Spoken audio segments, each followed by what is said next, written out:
안녕하십니까. AI 앵커 영남입니다. 2월 13일 오늘도 다양한 대구 경북의 주요 소식을 전해드리겠습니다. 대전 초등생 피살 사건의 충격이 채 가시기도 전에 경북에서도 유사한 사건이 발생한 사실이 뒤늦게 알려져 큰 충격을 주고 있습니다. 경북의 한 중학교 교사가 자신의 3세 아들을 살해한 혐의로 재판에 넘겨졌으며 이 교사는 지난해 12월 아들을 살해한 뒤 극단적인 선택을 시도했습니다.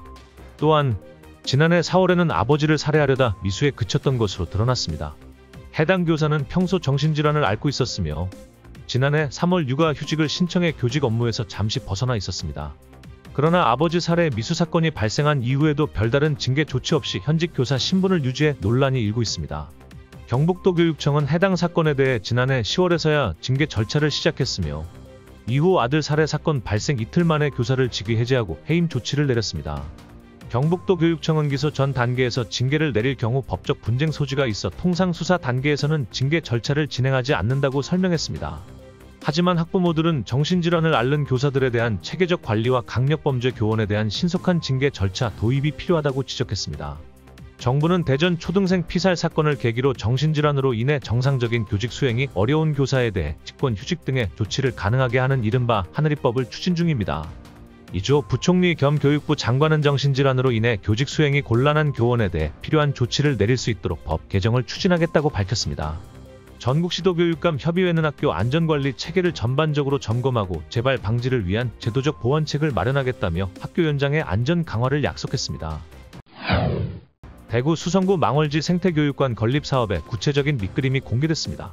국내 최대 두꺼비 산란지로 알려진 망월지의 생태적 특성을 살려 자연 친화적인 시설로 조성될 예정입니다. 수성구청은 최근 망월지 생태교육관 건립 및 생태축 복원사업의 중간보고회를 열어 지상 3층 규모의 교육관 구성과 디자인, 복원사업 계획을 발표했습니다. 1층은 필로티 구조로 운영시설을 최소화하고 2층은 다목적실과 아트샵, 3층은 전시실과 생물자원 보존시설로 꾸며질 예정입니다. 또한 탄소 중립 실현을 위해 태양광 패널과 복사냉난방 시스템 등 친환경 기술을 적용하며 추가적인 아이템도 검토 중입니다. 수성구청은 이달 중 기본계획을 확정하고 내년 3월 착공해 2028년 하반기 준공을 목표로 하고 있습니다. 한편 망월지 일대에는 두꺼비 로드킬 방지를 위해 펜스가 설치되며 2에서 3월 산란기 동안 CCTV로 두꺼비 활동을 모니터링하고 구조 활동이 이뤄질 예정입니다. 파크골프협회 회장 선거를 둘러싼 잡음이 계속되고 있습니다. 지난달 15일 대구시 파크골프협회장 선거에서는 금품 살포 의혹이 제기돼 경찰이 수사에 착수했습니다. 이에 대해 협회 선거운영위원회는 심의를 계획 중이라고 밝혔습니다. 한편 지난해 12월 치러진 대한파크골프협회장 선거도 비리 의혹 투서로 논란이 됐습니다. 당선된 홍석주 회장은 금품 살포 의혹을 부인하며 취임식을 강행했으나 경쟁 후보들은 당선 무효 및 직무정지 가처분 신청을 제기했습니다.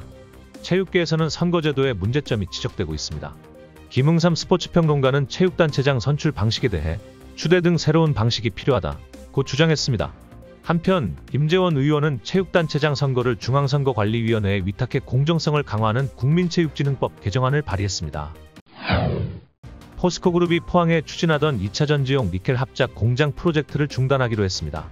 12일 포스코홀딩스는 자회사 포스코 CNG알리켈솔루션의 해산을 결의하고 청산 절차에 들어간다고 밝혔습니다. 포스코 CNG알리켈솔루션은 지난해 5월 포항 영일만사 산업단지에서 니켈 정제 공장 착공식을 가졌지만 실제 공사는 시작되지 않았습니다. 포스코그룹은 전기차 시장 성장 둔화로 사업 재조정을 결정한 것으로 알려졌습니다. 니켈 공장 건설은 중단됐으나 포스코퓨처엠과 CNGR이 추진하는 전구체 생산 공장은 계획대로 진행됩니다. 포항시는 니켈 공장 부지의 계약금을 반납받기로 했다고 밝혔습니다.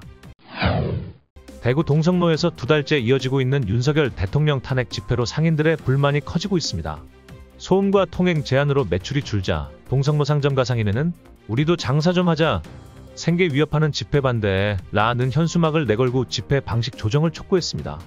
상인들은 연말과 연초 대목을 놓쳤다며 매출이 전년 대비 30% 가까이 감소했다고 주장했습니다. 특히 집회장 인근 의류 매장은 집회 중 손님이 가게에 들어오지 못할 정도라며 어려움을 호소했으며 한 패스트푸드점은 배달 오토바이 통행이 막혀 배달 영업을 중단하기도 했습니다. 경찰은 집회 신고제로 인해 강제 제한이 어렵다는 입장이지만 소음 기준을 초과하면 벌금을 부과할 수 있다고 밝혔습니다.